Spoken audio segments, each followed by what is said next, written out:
একজন বৃদ্ধ মহিলা অসুস্থ হয়ে পড়ে আছে। সেখানে গিয়ে সে সাহায্যের জন্য লাইভ করতে থাকে। লাইভে বলে, সময় এখন বিকাল 5:20, লোকেশন স্কাই স্ট্রিট প্লাজার নিচে। একজন বয়স্ক মহিলা হঠাৎ সেন্সলেস হয়ে পড়েছেন। আমি সতর্কতার জন্য লাইভ করছি, চ্যারিটির কাজে লাগতে পারে। এরপর সে মহিলাটির ব্যাগ থেকে একটি মেডিসিন পায়, সেটা তাকে খাইয়ে দেয়। মেডিসিন খেয়ে মহিলাটি সুস্থ হয়ে যায়। এরপর সে হারপারকে ধন্যবাদ জানিয়ে বলে, তুমি কি আমার ছেলেকে ফোন করে দেবে? হারপার বলে, হ্যাঁ অবশ্যই, আপনার ছেলের নাম্বার বলুন। সে নম্বর দেয়। কল করে হারপার বলে, হ্যালো, আপনি কি তার ছেলে? আপনার মা সেন্সলেস হয়ে পড়েছিলেন, দয়া করে এসে তাকে নিয়ে যান। ছেলে বলে, ঠিক আছে, আমি এক্ষুনি আসছি। এরপর কল কেটে দেয়। হারপার দেখতে পায় তার ডেলিভারি প্রায় লেট হয়ে যাচ্ছে, দ্রুত পৌঁছাতে হবে। তাই সে মহিলাটিকে বলে, ম্যাম আমাকে যেতে হবে, না হলে ডেলিভারি দেরি হয়ে যাবে এবং আমার চাকরি চলে যাবে। মহিলাটি বলে, ঠিক আছে, আমি এখন ভালো আছি, তুমি যেতে পারো। সে চলে যাবার পর মহিলাটি তার ছেলে টাইলারকে কল দিয়ে বলে, ওই মেয়ের নম্বরটা চেক করো, দেখো সে বিবাহিত কিনা, না হলে তাকে আমার কাছে নিয়ে আসো। মানে সে হারপারের কথা বলে। টাইলার বলে, ঠিক আছে। কল কেটে দিয়ে মহিলাটি বলে, তোমরা ছেলেরা যদি বউ না পাও, আমি তোমাদের জন্য বউ খুঁজে দেব। এটার মানে আমরা কিছুক্ষণ পরে বুঝতে পারবো। সারাদিন কাজ শেষ করে হারপার তার অ্যাপার্টমেন্টের নিচে আসে। সেখানে সে তার কাপড় ভরা একটা সুটকেস দেখতে পায়। তারপর সেখানে তার বয়ফ্রেন্ড ব্লেক আসে। সে তাকে জিজ্ঞেস করে, ব্লেক, বাড়িওয়ালা তোমাকেও বের করে দিয়েছে?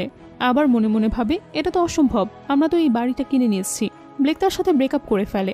হারপার বলে, ঠিক আছে, কিন্তু আমার জিনিসপত্র ছুঁড়ে ফেলতে হবে কেন? ব্লেকের নতুন গার্লফ্রেন্ড এসে বলে, হারপার, তোমাদের ব্রেকআপ হয়েছে, এখন একটু হলেও আত্মসম্মান তো রাখো, এক্সের বাড়িতে জোর করে থাকা যায় না, আমাদের এটা বিয়ের বাড়ি বানাবো। হারপার বলে, এই বাড়িটা কেনার সময় আমি 3 বছর ডেলিভারি করে ডাউন পেমেন্ট দিয়েছি, প্রতি মাসে কিস্তি আমি দেই। ক্লেক বলে, তোমার কোনো প্রমাণ আছে? বাড়ির দলিল হাতে নিয়ে বলে, কাগজে তোমার নাম আছে। হারপার বলে, তুমি বলেছিলে কাগজপত্র তুমি সামলাবে, তাহলে এটাই ছিল তোমার প্ল্যান?